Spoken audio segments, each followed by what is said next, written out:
Reading practice from the book Magic Words. Here I am. It turns out that these differences in certainty have an important impact on sustained attention.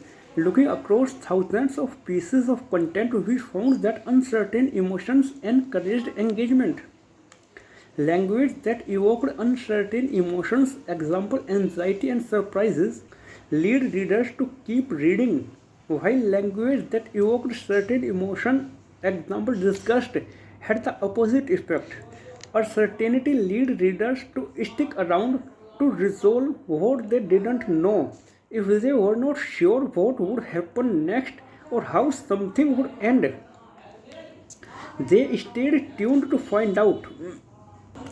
Just like not knowing whether it will rain might encourage checking the weather, not knowing what will happen lead people to keep reading to resolve the uncertainty. These findings have some important implications. First, as with many things we have discussed, it's not just what is being talked about, but how it is being discussed. Sure, some topics, ideas, presentations, or content may tend to be more naturally interesting than others. People are probably more excited to learn about how they can double their salary than how they can save the company money on airline tickets. Similarly, articles about weight loss secrets may garner more interest than articles about climate change or fiscal policy. But it's not that some things are inherently interesting and the rest are doomed to fail. By using the right language, the right magic words, we can encourage attention to anything, whether it seems like the most exciting topic or a less exciting one. This is good news for people and organizations trying to deepen engagement around seemingly less stimulating subject matter. While the area itself might not be most engaging, using the right language can close the gap. When building presentations, writing emails, or crafting content more generally, picking the right words can make anything more engaging. Style compensates for topic. Second, emotional language is a powerful tool to increase engagement. Too often we think facts are the right way to persuade. List attributes to encourage clients to buy, list reasons to encourage colleagues to change their minds, or fill presentations with endless statistics to show something is important. And facts are useful sometimes, but just as often they lull an audience to sleep or encourage them to use our presentation as a chance to check social media or catch up on email. It's tough to persuade people if we can't hold their attention, and that's where emotional language can help. Want to change people's mind about something? Don't just tell them why it's important. Use emotional language to get them to care and pay attention. Third, why emotional language can deepen engagement, picking the right emotions is key. Sure, some emotions are positive and others are negative. But it's not just about making people feel good and avoid making them feel bad. In fact, making people feel proud or happy may make them less likely to listen to whatever you have to say next. Became sus- became sustaining attention because sustaining attention is less about making people feel good or bad and more about opening up a curiosity gap that makes them want to learn more. Uncertain emotions or uncertain language more generally keeps people engaged. If people already know who is going to win the game, there is no reason to watch the rest. But if the outcome is up in the air, they stay tuned to find out. Making magic. Most people would like to be more effective communicators, tell better stories, have better conversations, make better presentations, or build better content. By understanding the value of emotional language, we can do all that and more to leverage emotions' power. Highlight the hurdles. As long as we are already seen as competent, revealing past shortcomings can make people like us more, not less. Build a roller coaster. The best stories blend highs and lows, so to increase engagement, know when to go negative, Talking about all the failures along the way makes the successes ever more sweet. Mix up moments. The same intuition applies to moments as well. Smooth rides are easy but not the most engaging. So, to hold people's attention, mix it up a bit. Consider the context. When trying to persuade, it's not just enough to say something positive. Emotional language can help in hedonic domains like movies and vacations, but backfire in more utilitarian domains like job applications or software. Connect then solve. Solving problems require understanding people, so rather than jumping into solutions, connect with the person first. Starting with warmer, more emotional language helps set things up for the more cognitive problem solving discussions that come later. Active uncertainty. The right words can make any topic or presentation more captivating. Evoking uncertain emotions, example, surprise will keep people engaged.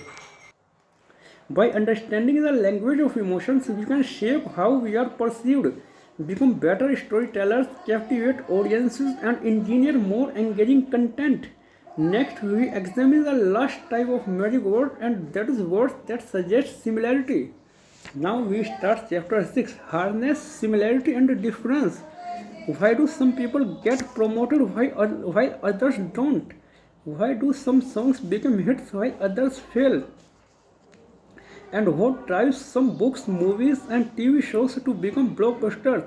To answer these questions, we first need to start in a very different place, and that is what with a bottle of beer. Early one January, Tim Rooney had his first bottle of left hand 400-pound monkey. It was not his favorite, okay, but not great, a little sweet, a little buttery, and annoyingly bitter, in some a bit weak, at best 3 out of 5 stars. In the years since then, Tim has sampled a number of beers. It's hard to know exactly how many, but he has tried at least 4,200 bottles because that's how many beers he has rated on ratebeer.com. Large and L's, pile sensors and posters, stores and stores. From mass market brands you can find at your local supermarket, example Michelob Light, or craft breweries that you have probably never heard of before, example Cascade Brewing's Bourbonic Plague and every brewing company's Rumpkin. His favorite was Deuce Brewery's The Abyss, 5 star, body is full and extremely thick. Oily, soft carbonation with a long, slightly bitter finish, amazing. His least favorite was Black Mountain Brewing Company's Cave Creek Chill Beer. Point 5 stars. I love chili peppers and I love beer, but this crap is terrible. Just not a good combo at all. Too sick and drain pour. In between are thousands of beers described as everything from lightly sweet to clean and crisp with a golden color. Tim is one of the hundreds of thousands of Gythophiles or beer lovers who use Rate Beer. The site was founded in 2000 as a place for beer drinkers to exchange information and share opinions, and since then users have provided more than 11 million ratings. Today the site is recognized as one of the most highly touted, in-depth and accurate sources of beer information. But in 2013, some scientists from Stanford University became interested in the site for a very different reason. They wanted to study linguistic change. Groups are in constant flux. New members join, old members leave, and as a result, things are constantly shifting. A group of co-workers may have lunch together in the conference room, for example, but as stalwarts retire and new employees join, eventually interest may dwindle. The researchers were interested in such shifts, but in the context of language. How do the words group members use evolve over time? Do new members change their language as they acclimate to the group? And might these changes provide insights into which users are more likely to stick around long term? RateBeer provided the perfect testing ground. Each month's reviews serve as a snapshot of how people were using language at that point in time, and because many users provided multiple reviews, the researchers could easily track how their language evolved. from the moment they joined the community till whenever they stopped posting. Take something like a beer's smell. In the site's early years, reviewers tended to use words aroma for these discussions. Example, it had a faint aroma of hops. Eventually, though, they stopped using the term and replaced it with the letter S short for smell. Example, it had a faint S of hops. The language of fruit-related words, example peach and pineapple, also changed. Even looking within reviews of the exact same beer as time passed, reviewers began using more fruity words. Example, slight hints of citrus or tropical flavor to describe beer's taste and feel. The beer itself did not change, but the way people described it did.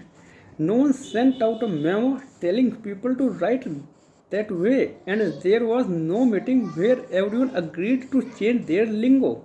But over time, the terminology shifted. Like a living organism, the group's language changed. Individuals' language also shifted. As users spent more time on the site, they started adopting the language of the community. Comparing someone's early reviews to their later ones, for example, showed distinct differences. Not only did people use a lot more beer related vocabulary like carbonation and lacing, the residue left from the foam head, but they used fewer words like I or my. They were less likely to write I think or in my opinion and more likely to conform to the site's norm of reviews, which did like a list of objective facts. To provide a more comprehensive analysis, the researchers calculated how similar each user's language was to the rest of the community, how similar the words they used were to the rest of the reviews written on Rate Beer at that point in time.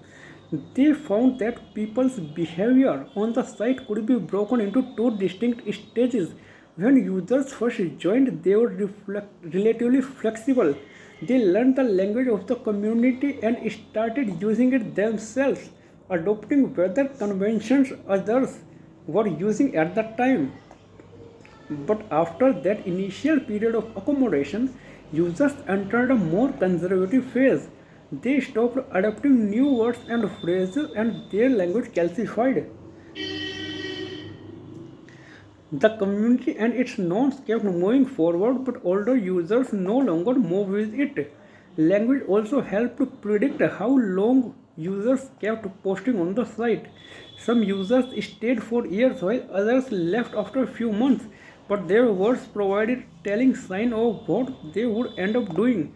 Users who adopted fewer of the site's linguistic conventions or had a shorter period of adapting to community language were more likely to leave. Based on their first few reviews, one could predict how long they would stay engaged. Their language foretold their future actions even if they may not have realized it yet themselves. The first five chapters of this book talked about different types of magic words. That activate identity and agency, words that convey confidence, words that ask the right questions, words that communicate correct concreteness, and words that express emotion. But to truly understand the language and its impact, we have to put it in context. How the words one person uses relate to the words other people are using, and that's where the beer study comes in, because rather than suggesting that some words are good and others are bad, it highlights the importance of linguistic similarity. In this case, people whose language matched the groups tended to be more likely to stick around. Understanding whether people are going to keep contributing to an online community, though, is only one of the many things distance helps explain. And to harness its power, we need to know when to signal similarity, when to be different, and how to plot the right progression. Signal similarity. Organizational culture has become a hot topic. Building a strong culture, maintaining it, and hiring applicants who fit. But what is organizational culture exactly? Beyond some vague notion of beliefs and values, can it actually be measured? And does fitting in with organizational culture have implications for how well people do at work? Just like online beer communities have terminology and linguistic norms, so do organizations. Different tribes have different lingo. Startup founders talk about pivoting, retailers talk about omni-channel, and Wall Street traders talk about pie cards and being junked up. Thank you. That's it for the day.